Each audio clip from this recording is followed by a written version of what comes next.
Okay बच्चों, हमने जो है क्वेश्चन नंबर 4 को कर लिया, क्वेश्चन नंबर 3 को कर लिया, बहुत अच्छे से हमने उसको किया। दोनों क्वेश्चंस को करते समय हमने सेम तरीके का इस्तेमाल किया है, बिल्कुल जिस तरीके से हमने क्वेश्चन नंबर 3 को किया है, जिस तरीके से हमने क्वेश्चन नंबर 4 को किया है, बिल्कुल उसी तरीके से हम क्वेश्चन नंबर 5 को भी करेंगे, राइट। सो सबसे पहले हमने क्या करना है कि हमने मार्क कर लिया कि भाई हमें 3 रेशनल नंबर हमें चाहिए, राइट। अभी हमारे पास नंबर गिवन नंबर है -2 एंड -1, ठीक है। तो -2 एंड -1 ये इंटीजर के फॉर्म में है, ठीक है। तो इसको अगर हमें रेशनल नंबर के फॉर्म में लिखना होगा तो हम लिख सकते हैं -2/1, -2/1 हो गया और -1/1, ठीक है। तो जब 1 हमने यहाँ पे लिख लिया, यहाँ पे 1 लिख लिया, तो जो हमने स्टेप्स लगाए हैं पिछले 2 क्वेश्चंस में उसके हिसाब से देखा जाए तो एलसीएम यहाँ पे 1 है, यहाँ भी एलसीएम क्या है 1 है, यानी एलसीएम वाली जो हमारी रिक्वायरमेंट है वो यहाँ पे फुलफिल हो रही है, राइट। लेकिन न्यूमरेटर में जैसा कि हमें 3 रेशनल नंबर चाहिए तो -2 और -1 के बीच में हमें कोई गैप दिखाई नहीं दे रहा है, राइट। सो गैप दिखाई नहीं दे रहा है, इसलिए इस रेशनल नंबर में हमें 3 रेशनल नंबर हमारे लिए निकालना अभी के टाइम में हमारे लिए क्या होगा, मुश्किल होगा, इसमें हम नहीं निकाल सकते। तो अभी हम क्या करेंगे, इस डिनोमिनेटर की वैल्यू को हम क्या करेंगे, बढ़ाएंगे। कितना बढ़ाएंगे, उतना बढ़ाएंगे ताकि -2 और -1 के बीच में हमें कुछ गैप मिल जाए, ठीक है। तो आइए ट्राई करते हैं, क्या करें हम, क्या हम इसको 2 से मल्टीप्लाई करें ऊपर नीचे, चलिए करके देख लेते हैं।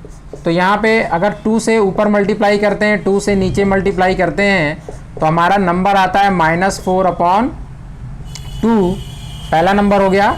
दूसरा नंबर -1 में 2 से मल्टीप्लाई किया, 1 से 2 में मल्टीप्लाई किया तो हमारा नंबर हो गया -2/2।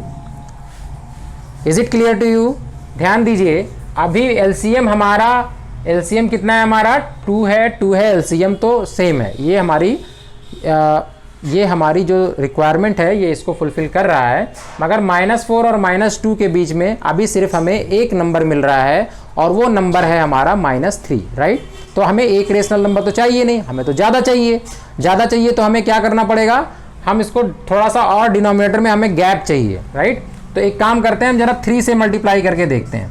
तो जब हमने 3 से मल्टीप्लाई किया सो 1 × 3 ये आ गया -6/3 और यहाँ पर देखिए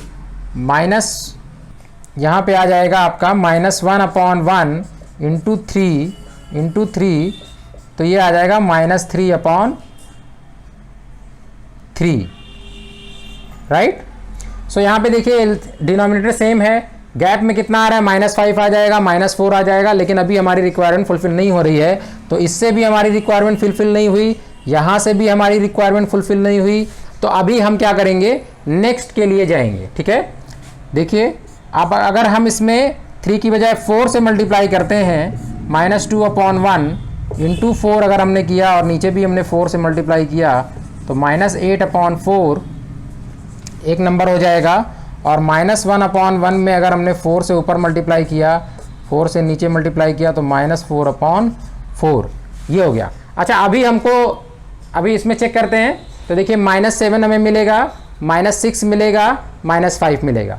हमारी नीड कितनी है, 3 रेशनल नंबर की है। तो यहाँ पे ये वाला हमारी ज़रूरत को सेटिस्फाई कर रहा है, राइट। एलसीएम देखिए सेम है, तो अभी हम लिख लेंगे 3 रेशनल नंबर कौन कौन से, -7/4 और -6/4 और हो जाएगा हमारा -5/4। तो इस तरीके से हमारे 3 रेशनल नंबर्स बिल्कुल उसी तरीके से जैसे हमने 4th क्वेश्चन किया है, जैसे हमने 3rd क्वेश्चन किया है, बिल्कुल उसी तरीके से हमने 5th क्वेश्चन को किया है। अगर आपने 3rd क्वेश्चन का जो प्रोसेस है उसको अगर आपने समझा है, कैसे एक एक स्टेप हो रहा है, ठीक है, अगर आपने उन स्टेप्स पे ध्यान दिया है तो मुझे ऐसा लगता है कि 5th क्वेश्चन आप बहुत आराम से कर पाएंगे, राइट। तो आइए चलते हैं नेक्स्ट क्वेश्चन पर।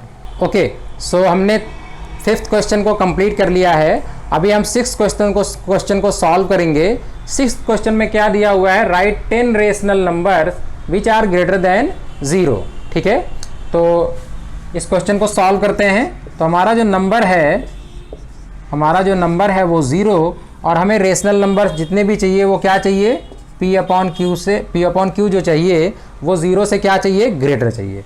तो आप देखिए हम इसको क्या लिख सकते हैं भाई, 0 से ग्रेटर तो ये भी हो जाएगा 1, 1 अपॉन 1 भी ग्रेटर है, 2 अपॉन 1 भी ग्रेटर है, राइट। और सिमिलरली क्या क्या कौन कौन से नंबर्स हमारे हो जाएंगे, 3 upon 1, 4 upon 1, right, 5 upon 1, 6 upon 1, 7 upon 1, 8 upon 1, 9 upon 1, 10 upon 1। तो इस तरीके से आप देखिए ये एक रेशनल, 2 भी एक रेशनल नंबर है, 3 भी एक रेशनल नंबर है। क्यों, रेशनल नंबर क्या होता है, रेशनल नंबर वो होता है जिसे हम P अपॉन Q के फॉर्म में लिख सकते हैं। तो देखिए P अपॉन Q के फॉर्म में हमने लिख लिया। और क्या होना चाहिए कंडीशन, Q की जो वैल्यू यानी जो डिनोमिनेटर है वो 0 के बराबर नहीं होना चाहिए, राइट। सो यहाँ पे 1 है, 1 जो है 0 के बराबर नहीं है, तो इसलिए ये एक वैलिड रेशनल नंबर्स हैं, राइट।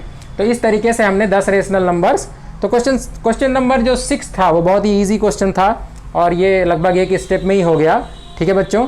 तो इस तरीके से हमने क्वेश्चन नंबर 6 तक का सोल्यूशन कर लिया है। इसको करने के बाद ये हमारा क्वेश्चन नंबर 7 है। क्वेश्चन नंबर 7 ये है, right 5 rational number, right, which are smaller than -4। Okay, so हमें इस बात पे फोकस करना है कि ये हमारा जो नंबर होना चाहिए वो स्मॉलर देन -4।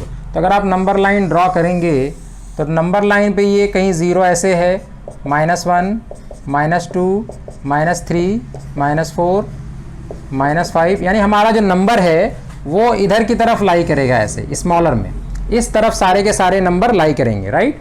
तो 5 रेशनल नंबर्स कौन कौन से हो सकते हैं, -5/1, राइट, -6/1, -7/1, -8/1, -9/1, 1 2 3 4 5 रेशनल नंबर्स हमने लिख लिए। चेक कर लेते हैं क्या ये rational numbers valid rational numbers हैं। तो रेशनल नंबर्स को हम क्या करते हैं, P अपॉन Q के फॉर्म में अगर हम लिख सकते हैं तो वो एक रेशनल नंबर है। अगर उसमें दूसरी कंडीशन ये है कि Q 0 के बराबर नहीं होना चाहिए। सो -5/1 में Q की जो वैल्यू है, ठीक है, वो 0 के बराबर नहीं है, इसलिए ये एक वैलिड रेशनल नंबर है। -6/1 में 1 0 के बराबर नहीं है, तो ये भी वैलिड रेशनल नंबर है। ये सारे के सारे 5 rational numbers valid rational numbers हैं। और जो हमारी क्वेश्चन की रिक्वायरमेंट है कि स्मॉलर देन -4 होना चाहिए, तो हमने ये सारे के सारे नंबर्स -4 से स्मॉलर हमने इधर की तरफ लिखा हुआ है और इधर हम लोग ग्रेटर की तरफ जाते हैं, ठीक है। तो इस तरीके से हमने बहुत अच्छे तरीके से क्वेश्चन नंबर 7 को सॉल्व कर लिया। आइए